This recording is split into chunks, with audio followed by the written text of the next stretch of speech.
आणि जर तुमच्या चारही ब्रांचेस स्ट्रॉंग असतील तर तुम्ही 4 ब्रांचेस जरी ठेवल्या तरी काही हरकत नाही, परंतु आपण जेवढ्या कमी ब्रांचेस करणार तेवढेच ते झाड चांगलं डेव्हलप होणार आहे। नमस्कार शेतकरी बांधवांनो, आज आपण आलोय प्लॉटमध्ये। या ठिकाणी आपण आज जाणून घेणार आहे की आंब्याची लागवड करताना कोणत्या कोणत्या गोष्टींची आपण काळजी घेतली पाहिजे, त्यासाठी आपल्याला जमीन कशी पाहिजे व त्या ठिकाणी जे आपल्याला आंब्याचं व्यवस्थापन आहे या कशा प्रकारे आपल्याला करता येईल याबद्दल आज आपण माहिती घेणार आहे। हा जवळजवळ 3 महिन्याचा प्लॉट झालेला आहे। याची आपण 20 जूनला लागवड केली होती। आता आंबा लागवड करण्यासाठी सुरुवातीला जी आपली जमीन असते याच्यामध्ये चुनखडीचं जे प्रमाण आहे हे नको पाहिजे, या ठिकाणी आपण आंबा लागवड करू शकतो। व अशी जमीन पाहिजे ज्या ठिकाणी आपला जो पाण्याचा जो निचरा आहे तो अत्यंत चांगल्या प्रमाणाने पाण्याचा निचरा होणारी जमीन आपल्याला त्या ठिकाणी आंब्या लागवडीसाठी निवडायची। आता तुम्ही हे जे रोप बघू शकता, हे रोप आपलं जवळजवळ केसर आंब्याचं रोप आहे। हे जवळजवळ आपलं 2.5 ते 3 फुटाचं हे रोप होतं। आपण लागवड केल्यानंतर या ठिकाणी आपण त्याला कटिंग घेतलेली बरोबर।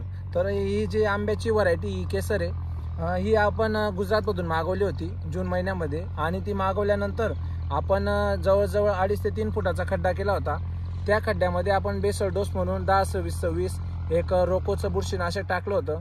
त्याचप्रमाणे त्या ठिकाणी काही ग्रॅन्युल्स वगैरे आणि शेणखत आपण याचा, त्यामध्ये थोड्या प्रमाणात गांडूळ खत आपण याचा बेसल डोस बनवून आपण जेव्हा खड्डं केलं त्यानंतर त्याला आपण जवळजवळ 15 ते 20 दिवस त्याला आपण ऊन खाऊ दिलं, जेणेकरून त्याच्यामध्ये जी रोगी बुरशी असेल हे कमी होऊन जाईल।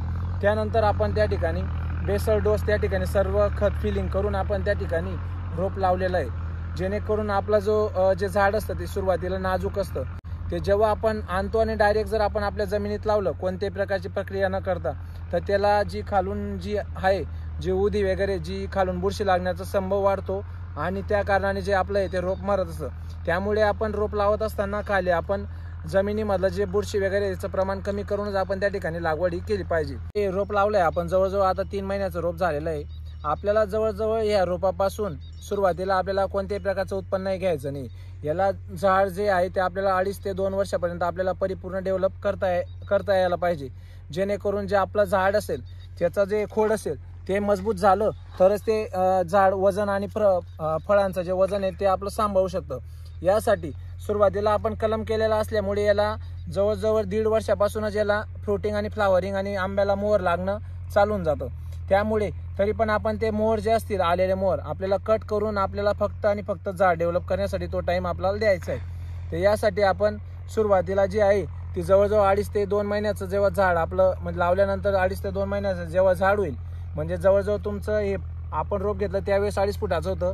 त्यानंतर आपण त्याला मधल्या बाजूने जिथून आपल्याला 4 ते 5 ब्रांचेस घ्यायचे असतात या ठिकाणी आपण कट मारत असतो।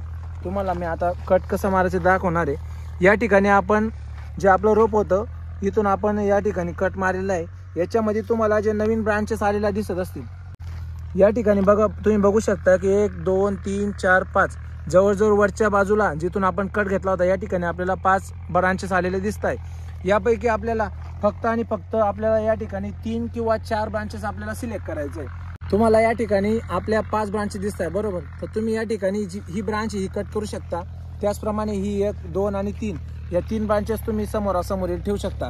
आणि जर तुमच्या 4ही ब्रांचेस स्ट्रॉंग असतील तर तुम्ही 4 ब्रांचेस जरी ठेवल्या तरी काही हरकत नाही, परंतु आपण जेवढ्या कमी ब्रांचेस करणार तेवढेच ते झाड चांगलं डेव्हलप होणार आहे। परत ही जी ब्रांच आहे ही इथून जेव्हा 2 ते 2.5 फुटाची जेव्हा होईल, म्हणजे आपण ज्या 3 ते 4 ब्रांचेस सिलेक्ट केल्या होत्या या 2 ते 2.5 फुटाच्या जेव्हा होतील तेव्हा याला दुसरा कट त्या ठिकाणून द्यायचा आहे।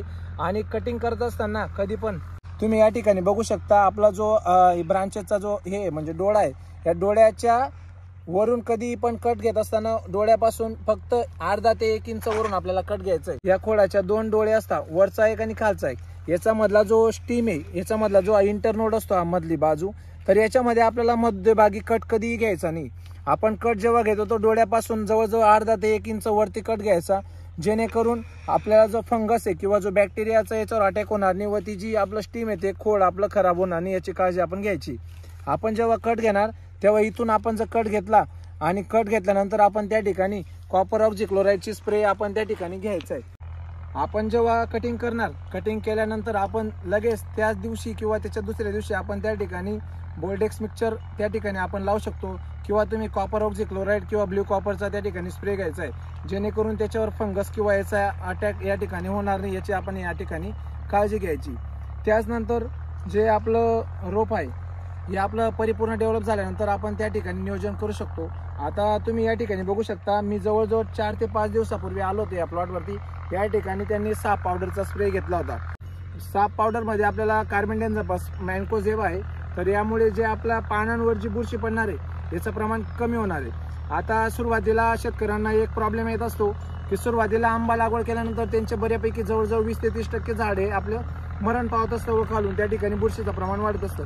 या ठिकाणी तुम्ही त्याला पर्याय म्हणून आपण जवळजवळ महिन्यातनं 1 किंवा 2दा आपण त्या ठिकाणी जेव्हा पाणी देऊ त्याला झाडाला, त्यावेळेस आपण कॉपर डायऑक्झिक्लोराइडचा त्या ठिकाणी ड्रिंचिंग करू शकता किंवा आळवणी घालू शकता, जेणेकरून जे आपलं बुरशीचं प्रमाण आहे ते कमी होईल आणि आपला जो आंब्याचं जे रोप आहे आपलं हे परिपूर्ण डेव्हलप होत जाईल.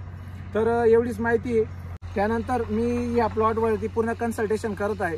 या प्लॉटचं आपण जसं आपण या प्लॉटला व्हिजिट करत जाऊ तसं मी तुम्हाला या प्लॉटचं परिपूर्ण व्यवस्थापन आणि आंबा पिकाची पूर्ण लागवडीबद्दल पासून तर हार्वेस्टिंग पर्यंत सगळं तुम्हाला याचे पूर्ण मार्गदर्शन करत राहील.